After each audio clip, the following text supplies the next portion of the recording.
What's up there, Workforce? Chris here with Work To Game, and it is time to talk about the 5th annual anniversary of Final Fantasy XIV Online. Now, for those of you new to the community, they always do something special. It's centered on a 14-hour live stream for Final Fantasy XIV. So let's go ahead and dive in and see what they're already ready to show us this year, knowing that there's more to come. Now, I do want to stop and take a second to thank our patrons. If you'd like to consider becoming one, link in the description below. You guys are fantastic. Let's go ahead and dive in.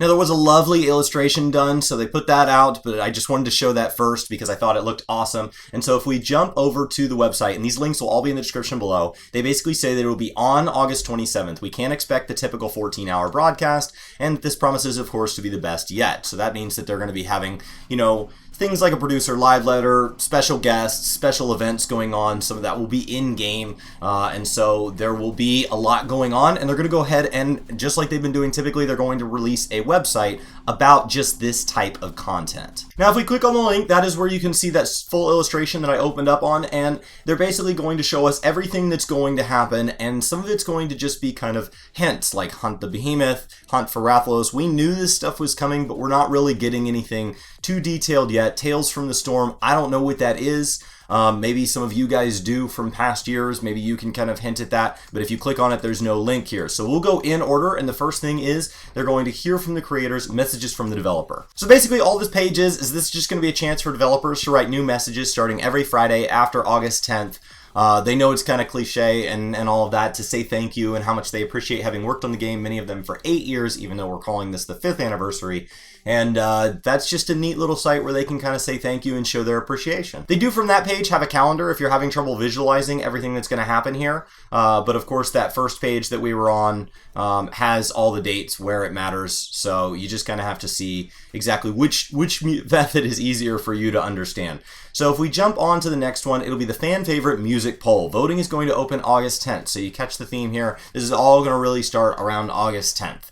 And basically, this is a chance to vote and say what is your favorite. If you guys didn't know this, there is an enormous amount of music dumped into Final Fantasy XIV. If you have your sound turned off, your music turned off so you can listen to your own thing, maybe for a couple days just kind of turn that back on because the soundtrack is incredible. They actually in 2016 won the Guinness World Record for having the most unique pieces in a game, and so they're just allowing us to vote. It sounds like they're going to go ahead and take all these soundtracks and you're going to vote on your favorite tracks, and then the top tracks are going to be combined into like a greatest hits type album. So let's go ahead and jump on to the next one. Now we're moving into those collabs, the Monster Hunter World collabs.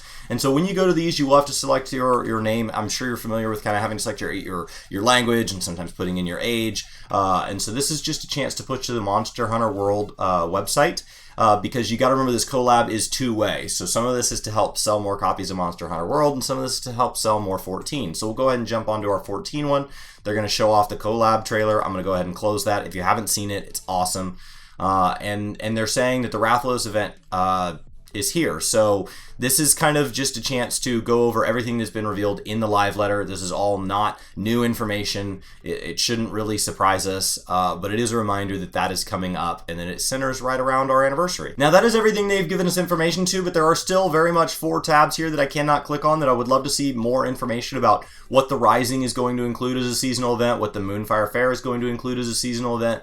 If there's anything unique going on during the 14-hour broadcast where there's parts going on in-game, and maybe that's what Tales from the Storm is. There's typically been kind of various events and quest lines and things like that introduced into the game anytime they have any seasonal event, so this would be no exception. So definitely keep an eye on that calendar. Keep an eye on this website. There is a chance that sometimes this stuff, it just says more coming soon. It'd be nice to see kind of, okay, well, if this is the Moonfire Fair and then immediately after that's the Rising, what exactly in-game items are available to me? What is unique? What can I get? And is that stuff going to be available in the years in the future? Because that tells you whether or not you really need to be making time for this. Because sometimes these events is when they release something and that's the only time to get the in-game item. And then after that, maybe they'll push it to the shop, but there was a chance to get it in-game. And so, just keep an eye on that. The 14-hour broadcast is definitely something worth tuning in for if you can. But if you miss it, we'll try to do our best to cover it. So that's really it. So if you guys are new to the community, this is one of the big events that they have throughout the year where they really say thank you. So this is a big deal. This is actually going to be something worth taking part in if you can. This is one of the few times outside of like a patch release that there's kind of a big surge in interest in the 14 community, in my opinion.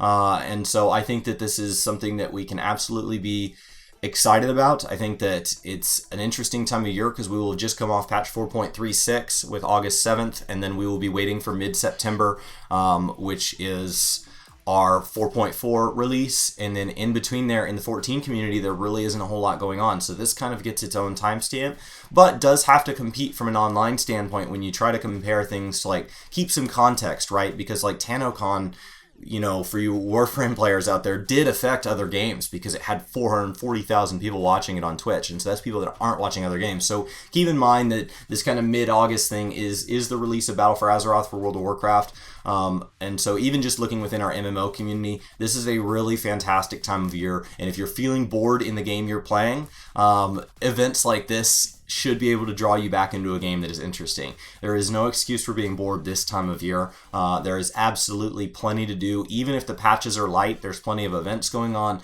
plenty to enjoy. So if you have any question on kind of like, wow, I'm really bored in such and such game, is there anything I'm missing, or is there any game I should be playing instead, definitely feel free to put those down in the comments below. Also put what you guys are excited about, what you hope the 14-hour stream includes, anything that you hope they go over in any type live letter, message from the developer.